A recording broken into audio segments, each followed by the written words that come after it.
Welcome students. Today in class 9 under the chapter 7 diversity in living organisms we will be reading the topic kingdom Plantae. So kingdom Plantae is a group under the 5 kingdom classification of Whitaker. Okay, so this kingdom was prepared because all the members of the kingdom Plantae can make their own food. That means they are all autotrophs. So all of them contains chlorophyll pigments which helps them to prepare their own food. So this kingdom Plantae broadly grouped into two main groups. One is that they do not have differentiated plant body and they will be differentiated into plant body. So in under the group of plants where the body is not differentiated, there is a group called Thallophyta. So this Thallophyta group is commonly known as algae.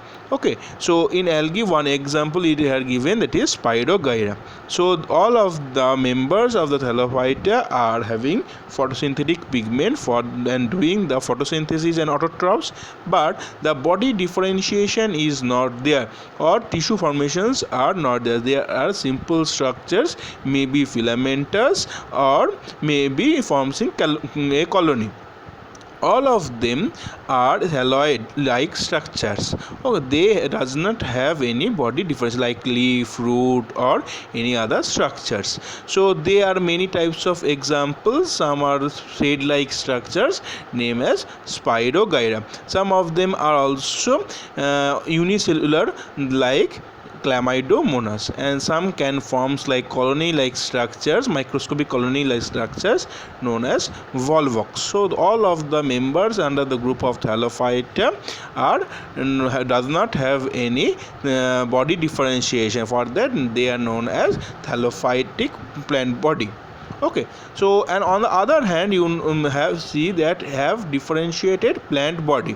So that plant body can be of different parts, so without vascular tissues or with vascular tissues. So without vascular tissues, so vascular tissues means like xylems and phloems. So xylem and phloem are the vascular tissues. So in this plant group there are no xylem and phloem. So in this plant group there is a group that is Bryophyta. So Bryophyta does not have any vascular bundles or vascular structures like xylem and phloem. So they have little bit body differentiation, but they does not have any vascular bundles, okay, or vascular tissues. So under this group there are example mosses. Okay, so Bryophytas are there. So mosses or Mertensia, all other examples under the group Bryophyta. On the other hand, you can see the group with vascular tissues. That means they have the tissues like xylems and phloem. So xylem and phloem together called as vascular tissues. So here under that you will be having two groups. One is Pteridophyta and one which produce seeds. So here, so one group is there, they do not produce seeds, means they does not produce any seed, and here produce seeds. So they does not produce any seeds. So under that group there is Pteridophyta. So you can see the spelling, it is starting with P, but the pronunciation will be Pteridophyta. So under this group example is fern. So under this group they does not produce any flowers, so they reproduce by the formation of spores. So by the means of spores they do reproduction.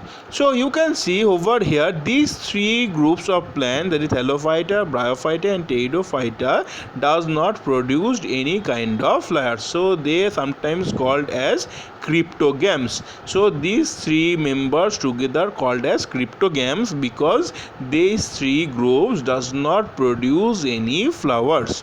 Okay, so here the body is thallus like. Here they have vascular, they does not have vascular bundles or vascular tissues. They have vascular tissues but does not have any flower. Okay, so here you can see an example, ferns. So they does not have any flower, they reproduce by the forms of spores. Okay, and on the other side you can see produce seeds. So produce seeds means there should be flower. So this group of organisms are called phanerogams. So phanerogams means flowering plants. So phanerogams means flowering plants. So under these phanerogams there are two main groups. One is gymnosperm and one is angiosperm.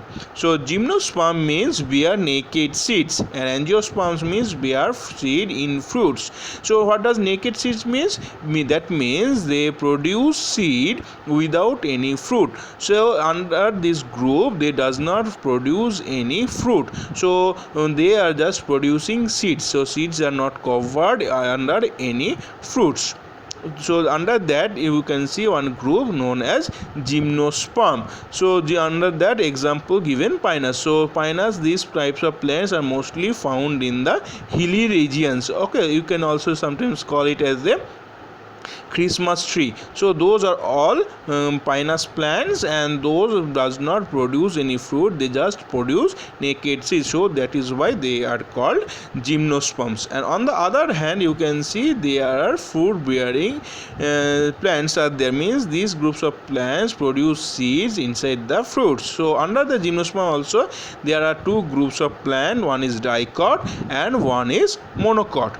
So dicot means the seed have two seed leaves, and monocot means the seed have a single seed leaf. So in dicot the seed have two seed leaf, and here in monocot the seed have only one seed leaf. So under dicot example is pea, and under monocot example is maize. So in dicot mango is also a dicot. Mango has a one seed, but if you break the seed, inside the seed you will see there are two seed leaves. So it is not according to the seed but according to the number of seed leaves. And on the other hand in the monocot seeds you will see only one seed leaves. Okay, so like examples maize, and other examples are also rice, wheat, bajra. So those are also the examples of monocot seed. So this is all about the groups of the kingdom Plantae. Hope that all of you have understood. Thank you for today.